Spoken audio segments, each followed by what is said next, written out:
All right, here we go. We've got another lesson. Actually, we have two lessons at the same time because, well, it's the same lesson and the homework questions work the exact same way. I guess they just felt you needed some extra questions in this curriculum. So here we go. Lesson 1.7 and 2.R.8, solving linear inequalities in one variable. So when it says one variable, it means having x by itself, no x and y in the equation, inequality, or m, not m and z, right? One variable, not more than one. So here we go. Let's start with an example, and then we're just going to go from there. Treat these like equations. Solve it like you would a regular equation. Okay, so we're going to start really simple. We'll progress to more difficult questions at the end of the lesson, and then go from there. So here we go. Let's start off with 3z. Nope, that's not the one I wanted to do. Oh well. Greater than negative 21. Okay, if this said equals right here, 3z, meaning times z, right? 3 times z, we would just divide by the 3 on both sides of our equation, and then we get to our answer. It'd be pretty simple. Same process here. So we're going to divide by 3. Cancel those off. So z, I don't know why I did that, is greater than negative 7. All right, so there's our answer. But there's multiple ways to give this answer. There's 3 different ways that I'm going to teach you right now to give this answer. Here we go. This answer is written in a format called algebraic notation. So basically, and look at me, I didn't give myself enough space. Oops. So basically, algebraic notation looks like the way you would normally write an answer if it was an equal sign instead of a greater than symbol, okay? I probably need to review greater than and less than. Okay, let me review that real quick. Pause, timeout, side note. So here's my side note. Notice my side notes are sideways. So here we go. This symbol represents greater than. Greater than. This symbol represents less than. Okay, greater than and less than. This symbol represents greater than or equal to. That's exactly how we say it, greater than or equal to. I'll explain the difference once we get to an example that involves it. And this other example means, you guessed it, less than or equal to.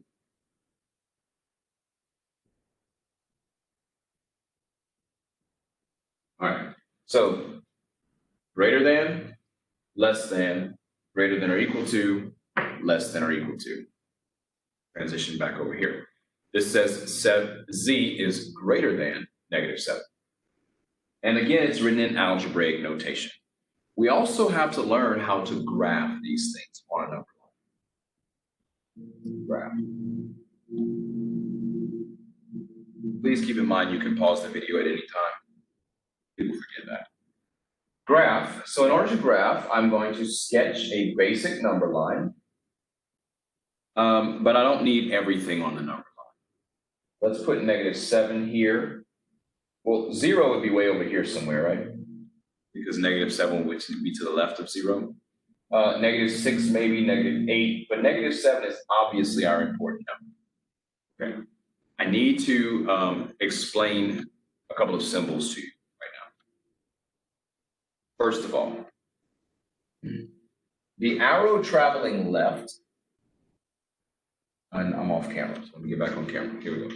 The arrow traveling left represents going forever left. Well, forever has a value in math, and we call it infinity, right? Well, if we're going to the negative direction to infinity, then this is negative infinity. You can find the infinity button when you click on keypad whenever you're doing your homework assignments. The arrow going right, forever right, represents the number infinity, right? Positive infinity. So we can just put positive infinity. Infinity looks like a sideways 8. Some people have so much trouble drawing it that I just tell them turn their paper, draw an 8, and then turn their paper back. Simple. Okay, how do we graph this? Z represents the shading that we're about to do on the graph. Is greater than -7. Well, greater than would be to the right of -7.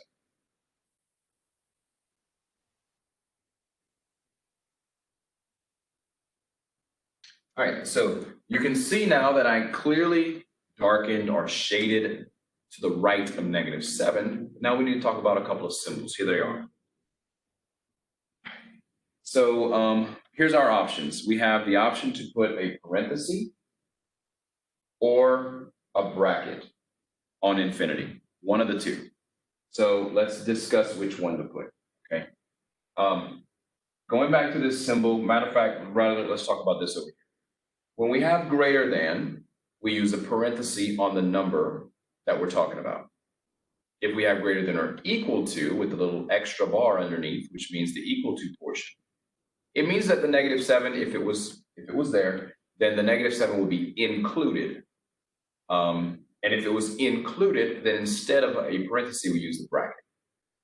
As we do more examples, you'll see what I'm talking about. So here on -7, we're going to put a parenthesis. Okay, I'm right-handed, so this is kind of challenging for me. The reason, again, that we're putting a parenthesis is because there's no extra bar under here to say that this is greater than or equal. So what goes on infinity, a parenthesis or a bracket? Well, a parenthesis will always go on an infinity or negative infinity because it is not possible, there it is, to actually touch infinity. We can't actually count to infinity. I mean, it means forever, right? You can't count forever. You'll die and you still won't get to forever by counting. Okay, so let's continue. So one thing that we have to learn how to do is we have to learn how to answer in algebraic notation. Sometimes we have to answer by graphing. Your questions on Hawks will specify. It'll say in the directions, give your answer in algebraic notation. The third way that we have to be able to answer this question is something called interval notation.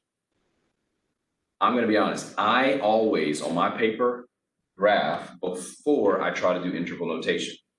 Now, Hawks will ask for it backwards. They'll ask for interval notation first on step 1 of a question, and then for step 2, they'll ask you to graph it. I am going to show you how to do that on Hawks before we end this video. All right, in order to get our answer in interval notation,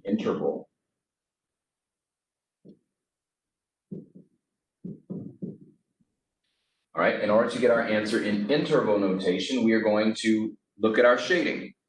The shading begins, okay, English language learners, we read left to right. So our shading begins at -7 and it ends, technically it doesn't, but it ends at infinity, right, on our graph. So our shading begins at -7, comma, it ends at infinity, and the question then becomes, what symbols do we put around that? Well, let's look at our graph. Put parentheses on both of them. It is not uncommon to have a bracket here and a parenthesis here. You will see examples like that. Actually, our next example is going to be. All right, so take a moment. There it is, while I erase. Okay. I think it's Paul. I'm the one forgetting. Next example. X minus 3 is greater than or equal to -5. All right, so let's do this example. We're going to walk all the way through it, algebraic notation, graph, interval notation, because again, you never know which is going to be asked for on the question until you get to that question and read the directions. If this were an equal sign, we would simply add 3, so we're going to do it because that's what we're supposed to do. X is greater than or equal to, hey look, negative, positive, subtract, keep the sign of the number further from 0. So X is greater than or equal to -2.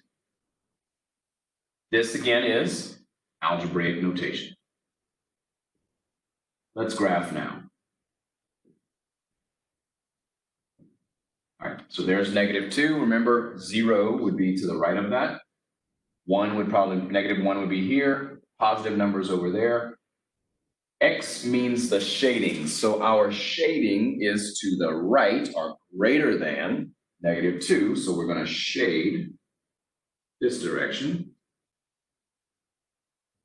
That's a really ugly arrow, but I think you'll get the idea. All right. Again, signs now. Parentheses or brackets. Let's remind ourselves that positive infinity and negative infinity always get a parenthesis. But in this case, because we have the equal to portion of the greater than or equal to, we now put a bracket here. Put a bracket. All right, so let's finish this thing off with interval notation. I'm just going to put a little I in for interval notation, and I'll put a little A in for algebraic notation, just so that we don't forget what we're doing. Interval notation, remember, we write what we see on the graph. So I see a bracket first, which is at -2, comma. Infinity closes this thing off, and we've got a parenthesis. And that's it. So, yes, okay. I'm gonna need to find one on there so they can see how to click it and all this stuff. I just thought about that again. All right, next example.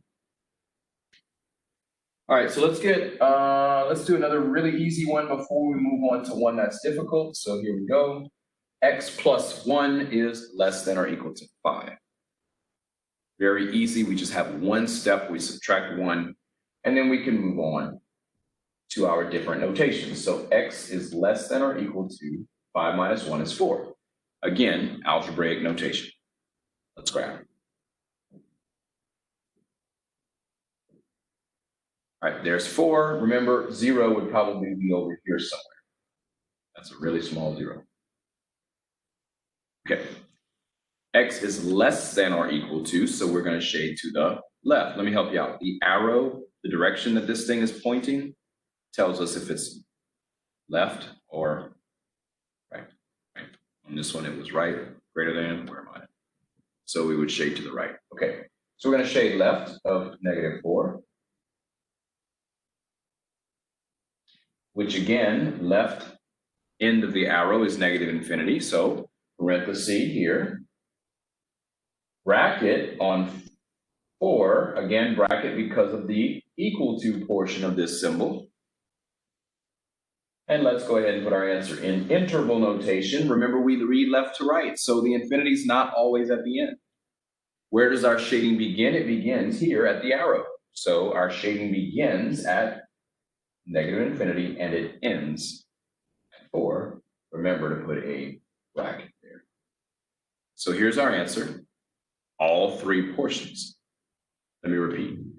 Sometimes the answer will be asked for in algebraic notation. Sometimes it'll be asked for in interval notation, and then they'll ask for the graph as the second step. So remember, listen, the order you see me do it in this is the order that I do. And I've been teaching this stuff for 19 years, so probably want to do the same. Okay, let's do a more difficult example.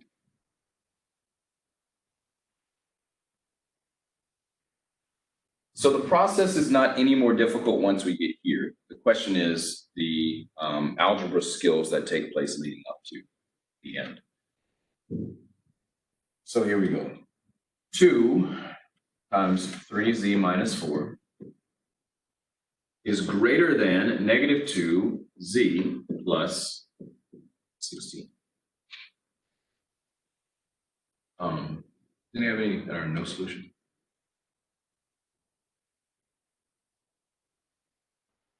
As an example, I didn't see. Check 1.7 if you can. Okay. So first things first, we've learned how to do this in the past. We're going to distribute here. 2 times 3 is 6z, and 2 times -4 is -8, greater than -2z plus 16. All right. Our z's are on opposite sides of the equal sign, so let's get them together. I choose to get them on the left side of the, well, it's not an equal sign, greater than sign. So I'm going to add this 2z over to both sides of my equation. So 8z now minus 8 is greater than 16. Let's continue. I'm going to add 8 over to the other side of the inequality. So 8z now is greater than, ooh, wow, that was terrible. 8. And we divide by 8 to finish this thing off. And our final answer in algebraic notation is just 1. Z is greater than 1. So remember, Z could be 2. Z could be 1.1. It can't be 1 or anything smaller because it says Z is greater than 1. It doesn't say greater than or equal to 1. It's just greater than 1. Let's continue with the graph here. All right, my graph keeps getting smaller and smaller. I'm going to be honest. Sorry about that. 1. Infinity's over here, negative infinity's over there. We are shading to the right of 1. Symbols, parenthesis always on infinity, parenthesis this time on 1 because again, there's no equal to portion on this greater than symbol. Interval notation. Our interval notation, remember we read it as we see the shading starting from left to right. Oh, shading starts at 1 and it ends at infinity. Use the same symbols we have on the graph. Gracias.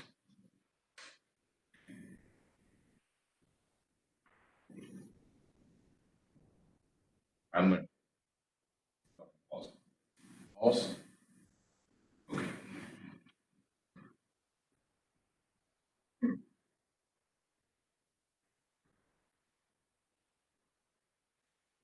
All right. Negative 4z plus 5 is greater than or equal to negative z minus 4. All right, so let's talk this one out here. We need to do the same process. Again, I prefer to get my variables on the left-hand side of the inequality. So I'm going to add the z over to the other side. That's 1z. So negative 4z plus 1z is negative 3z plus 5, greater than or equal to negative 4. Let's move the 5 over now. So that's a negative sign. Minus 5 from both sides of my equation, or I'm sorry, inequality. Negative 3z is greater than negative 9. I have a negative and I'm subtracting 5 more, so I'm getting more negative. And then finally, here is something interesting. On the last step of one of these things, okay, so this is the last step, right? The division step. Sometimes it's a multiplication step if we had a fraction here and we have to multiply and move it over. Anyway, on the last step, if it's multiplication or division only, and you're dividing by a negative number, negative 3 in this case, our greater than symbol flips to less than. Again, if it was less than, then it would flip to greater than. We flip that symbol, and then we finish this off. Negative divided by negative is positive 3. So our answer, give me just a second because I got this pop up in my way. Our answer here is z is less than 3. It was greater than, oh wow, I messed up here. It was greater than or equal to, but then it flipped at the end, reminder. It flipped because we're dividing by a negative. It doesn't matter that this top number is negative. That doesn't matter. The bottom number, right, the divisor, is the number. If it is negative, you must flip your symbol from greater than to less than, or vice versa, whichever one it was to start off. So this is our answer in algebraic notation. Again, for practice sake, I'm going to graph this thing. Negative infinity over here, positive infinity over there. All right, we're shading less than. Parenthesis here, nope, that's wrong. Bracket here. Again, bracket because of the equal to portion of our inequality. Finally, we write this thing in interval notation, read left to right. The shading begins here at negative infinity and it ends at positive 3. And there's our final answer in interval notation.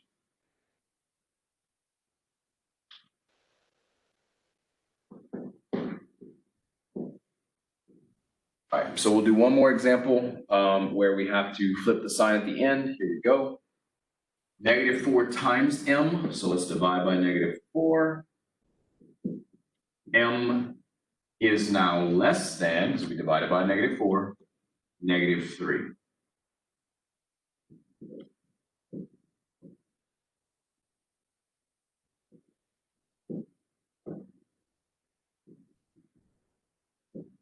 And we got parentheses on both this time because of the symbol that not having the equal to portion. Interval notation, negative infinity to negative 3, and parenthesis again. Okay. So here were two examples explaining the same process once we got down to this final step of division. All right. All right, so I've only got 2 or 3 more examples to show you, but I think they're going to be valuable for you. I'm sorry I'm off camera, but I'm right-handed, so this is easy.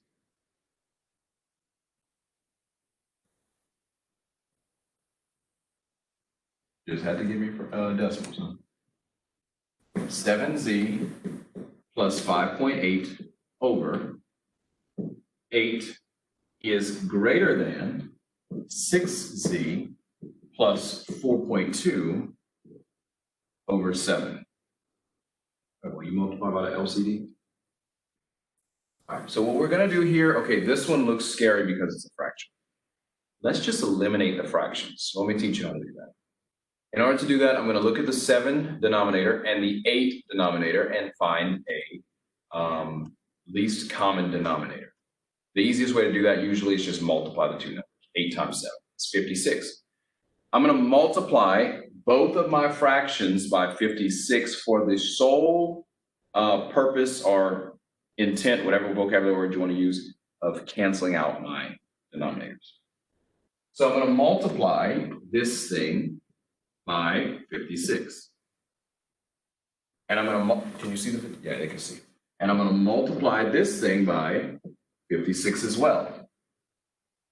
I'm not actually going to multiply everything. Watch what happens. The 56 and the 8 reduce to make 7.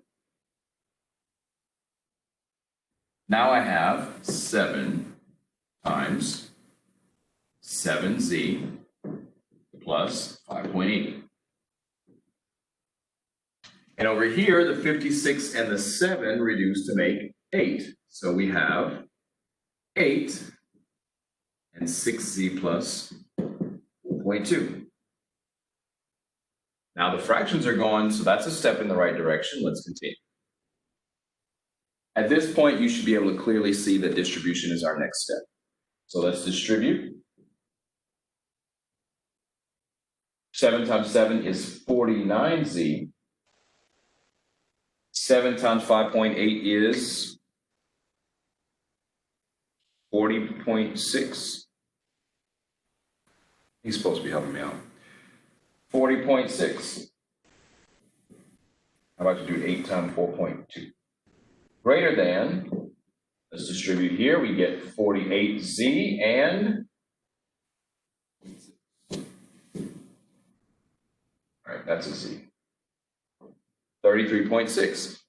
Now we can finish this thing pretty simple like, right? Let's subtract the 48z over to the other side.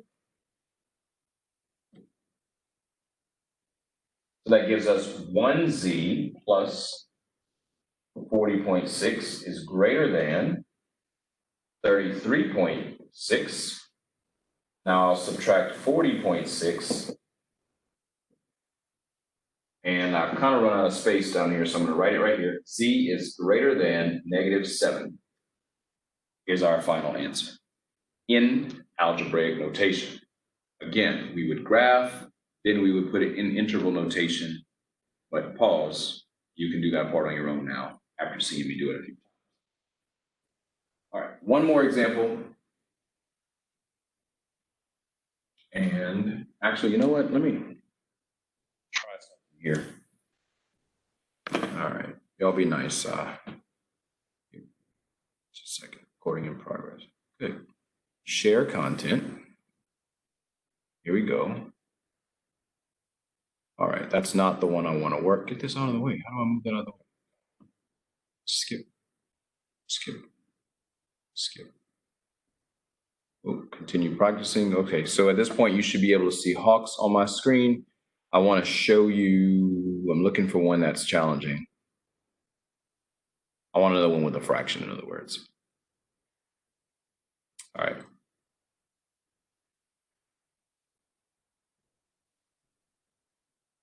I don't mean to waste your time.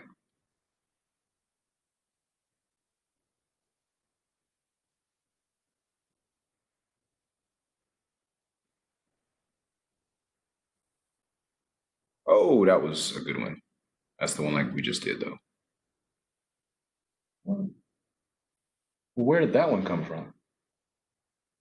No, that one. 1.7?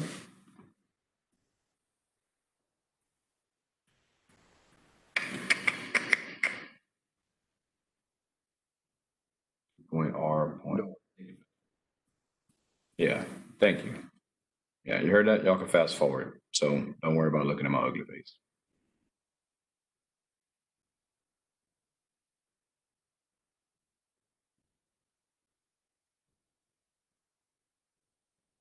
There it is. Okay, so we're gonna work this one out. I want you to notice it says write your solution in interval notation and graph. We're gonna do both.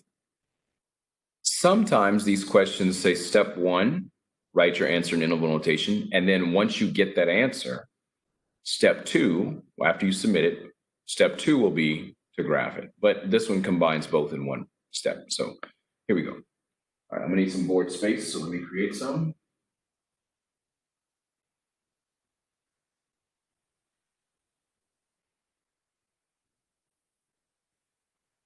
All right. 2x plus 3 over 4